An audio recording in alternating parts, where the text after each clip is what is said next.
बिस्मिल्लाहिर्रहमानिर्रहीम। अस्सलाम वालेकुम जी। उम्मीद है आप बिल्कुल खैर खैरियत से होंगे, ठीक ठाक होंगे। आज आलू और चिकन की एक बड़ी कमाल की रेसिपी आप लोगों से शेयर करने जा रहे हैं। उम्मीद करते हैं ये रेसिपी आपको इंशाल्लाह बहुत ज़्यादा पसंद आने वाली है। टाइम ज़ाया किए बगैर चलते हैं वीडियो की तरफ और चलकर सीखते हैं कि आज की ये ज़बरदस्त रेसिपी कैसे बनेगी। एक कढ़ाई के अंदर कुकिंग ऑयल ले रहे हैं, ये फुल कप से थोड़ा सा कम है। गर्म होने का वेट करेंगे और उसी के साथ हम इसमें कुछ खड़े मसाले हैं, यहाँ पे आपको दिखाए जा रहे हैं। ये सारे मसाले हम इसमें शामिल करेंगे। ऑयल ऑलरेडी गर्म हो चुका है, आपको इनको ज़्यादा देर क्रैकल करने की ज़रूरत नहीं है। जस्ट हमने इसके अंदर शामिल किया और साथ ही हम इसके अंदर प्याज डाल देंगे। प्याज 2 अदद बड़े साइज़ के प्याज हमने बारीक स्लाइसेस में बिल्कुल इनको कट किया है ताकि बाद में ये बिल्कुल गलकर ग्रेवी बन जाए। तो यहाँ पे इनको हम पका लेते हैं। प्याज़ों को हमने अच्छा गोल्डन ब्राउन कलर आने तक पकाना है। 4 से 5 मिनट लगेंगे, इनको गोल्डन ब्राउन कर लेते हैं। देखिए जी, प्याज़ों के ऊपर इस तरह का कलर आना चाहिए। यहाँ पे मोस्टली प्याज जो हैं वो अच्छे कलरफुल हो चुके हैं। बीच में अगर 2-4 प्याज आपके कलरफुल नहीं भी हैं तो कोई मसला नहीं है। 1 टेबल स्पून के बराबर भर के हमने अदरक लहसुन का पेस्ट शामिल कर दिया है। ये फ्रेश कूटा हुआ पेस्ट है, इसका भी कच्चापन दूर करना है आपने।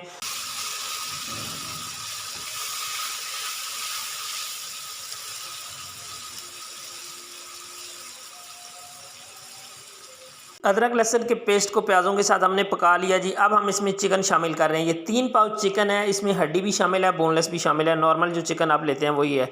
बोटी का साइज़ आप अपनी मर्ज़ी से रख सकते हैं, कम ज़्यादा जैसा आप चाहें, लेकिन हमने यहाँ पे कदरे कम साइज़ में रखा है क्योंकि कम साइज़ की जो बोटी है वो एक तो बहुत अच्छे से फ्राई होती है और दूसरा गलने में भी बहुत जल्दी गल जाती है। चिकन को हमने इसके अंदर इतनी देर तक फ्राई करना है कि चिकन के ऊपर भी हल्का हल्का गोल्डन कलर आना शुरू हो जाए। जो ही आपने चिकन को डालना है उसके 1 मिनट के बाद आप देखेंगे तो चिकन का कलर बिल्कुल वाइट आपको नजर आना शुरू हो जाएगा। थोड़ी देर आप प्याजों के अंदर इसको पकाएंगे तो इंशाल्लाह इसका कलर भी गोल्डन हो जाएगा। चिकन के ऊपर गोल्डन कलर आ चुका है। अब हमने आलू शामिल कर दिए हैं। 2 अदद दरमियाने साइज के आलू थे, मोटी कट किया है इनको। आलूओं को भी प्याजों के अंदर और चिकन के साथ हमने 2 से 2.5 मिनट के लिए फ्राई कर लेना है। फ्राई किए हुए आलूओं का जो टेस्ट होता है, जो फ्लेवर होता है वो बड़ा कमाल का होता है। हम यहाँ पे इसमें देगी स्टाइल का फ्लेवर चाहते हैं तो इसलिए हमने इनको आलूओं को लाजमी फ्राई करना है इसके अंदर।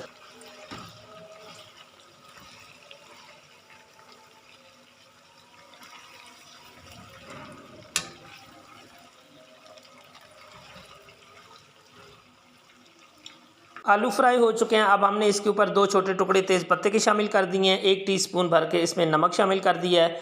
1 टीस्पून हमने लाल मिर्च का पाउडर इसके ऊपर शामिल कर दिया है। आधा टीस्पून हमने इसमें हल्दी डाल दी है और 1 चम्मच भर के हमने इसके अंदर धनिया पाउडर शामिल किया है। ये है कश्मीरी लाल मिर्च, 1 टीस्पून हमने शामिल किया। अगर आपके पास है तो लाजमी शामिल कीजिएगा, कलर बहुत अच्छा आता है इससे। हरी मिर्चों का थोड़ा सा हमने इसको तड़का लगाया है। 2 अदद बारीक कटिंग करके हमने इसके अंदर डाली हैं। इन सारों मसालों को हमने बहुत अच्छी तरह फ्राई करना है, भूनना है। जितना अच्छा मसाला आप भूनेंगे इतना आपका इसका टेस्ट निकल के आएगा। तो यहाँ पे जल्दी जल्दी से हम इसके मसाले को फ्राई कर लेते हैं।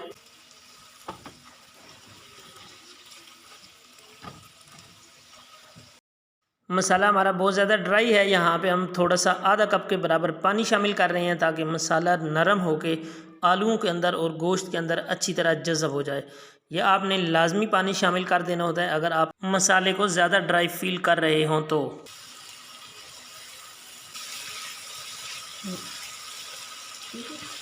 पानी डाल के जब हमने मसाला नरम किया है तो आप देख सकते हैं कि आलूओं का कलर और गोश्त का कलर में एकदम तब्दीली आई है। तो इस तरह जब मसाला नरम होगा तो वो ज़रूर आलूओं में और गोश्त में जज़ब होगा। 3 अदद मोटे साइज़ के टमाटर थे, उनको हमने पीस लिया है। आप किसी भी चीज़ की मदद से इनको पीस सकते हैं। हमें यहाँ पे बहुत अच्छी स्मूथ सी ग्रेवी चाहिए, इसलिए आपने टमाटरों को लाजमी पीस के ही शामिल करना है। टमाटरों में कच्चापन होता है, इसको दूर करेंगे, इनको पकाएंगे। 2.5 से 3 मिनट के लिए हमने इनको पकाना है तो इंशाल्लाह ये भी बहुत अच्छे से पक जाएंगे। जितनी देर में हम टमाटरों को पका रहे हैं, आप लोगों से हमेशा की तरह रिक्वेस्ट होती है कि अगर आप चैनल पे पहली बार आए हैं या बार बार भी आप हमारी वीडियो देख रहे हैं तो प्लीज़ चैनल को सब्सक्राइब कर लें। साथ में लगे हुए बेल के आइकन को ज़रूर प्रेस कर लिया करें ताकि तमाम अपडेट्स आप तक सबसे पहले पहुँच सकें। टमाटरों को हमने बहुत अच्छे से पका लिया है। अब हम इसके ऊपर शामिल करेंगे जी पानी। गोश्त को भी हमने गलाना है, आलूओं को भी गलाना है। 1 गिलास के बराबर हमने इसमें पानी शामिल कर दिया है। एक दफ़ा अच्छी तरह इसको मिक्स करेंगे। पानी आप अपनी मर्ज़ी से थोड़ा सा कम भी रख सकते हैं, थोड़ा सा ज़्यादा भी डाल सकते हैं, जिस तरह का आपको पसंद है उसी तरह। अब आपने ढक्कन रख के इसको 13 मिनट के लिए दम लगाना है स्लो आंच पे। 13 मिनट हो चुके हैं जी, अल्हम्दुलिल्लाह माशाल्लाह इतनी प्यारी खुशबू आई है जब हमने इसका ढक्कन उठाया है। अल्हम्दुलिल्लाह अल्हम्दुलिल्लाह। एक दफ़ा हम इसको अच्छी तरह मिक्स कर लेते हैं ताकि सारी चीज़ें एक दफ़ा आपस में गुथम गुथा हो जाएं और जो ऑयल सेपरेट हुआ पड़ा है वो भी इसके अंदर शामिल हो जाए। तो उसके ऊपर हमने गार्निशिंग करनी है। गार्निशिंग के लिए हमारे पास है जी कसूरी मेथी। ये शोरबे वाले सालन या ग्रेवी वाले सालन में इतना कमाल का नुस्खा है कि मैं आपको बता नहीं सकता। धनिया एक मुट्ठी के बराबर हमने लिया है, ये आपने अपने टेस्ट के अकॉर्डिंग ले लेना है और सिर्फ 1 से 1.5 मिनट का हमने इसको दम रखना है। आंच बंद कर देनी है आपने इसके नीचे। अल्हम्दुलिल्लाह हमारा सालन बनकर रेडी है जी। यहाँ हम आपको डिश आउट करके दिखाते हैं कि आज की ये हमारी रेसिपी किस तरह से बनी है। अल्लाह का शुक्र है, हमें तो ये बहुत ही मज़े की लग रही है। आपको आज की रेसिपी कैसी लगी है? आपने वीडियो के बारे में अपनी राय का इज़हार कमेंट्स की सूरत में फरमाना है। अगर आपको वीडियो पसंद आई है तो वीडियो को लाइक कर देना है और फ्रेंड और फैमिली के साथ शेयर कर देना है। एक दफ़ा फिर मैं आपको याद दहानी करवा दूं कि अगर आपने चैनल को अभी तक सब्सक्राइब नहीं किया तो ये आपकी तरफ से प्यार होता है, सपोर्ट होती है और हमारे लिए हौसला अफजाई होती है कि हमारा काम आपको पसंद आ रहा है। मुझे दीजिए इजाज़त, अपना बहुत ज़्यादा ख्याल रखिएगा। अल्लाह नेगेबान।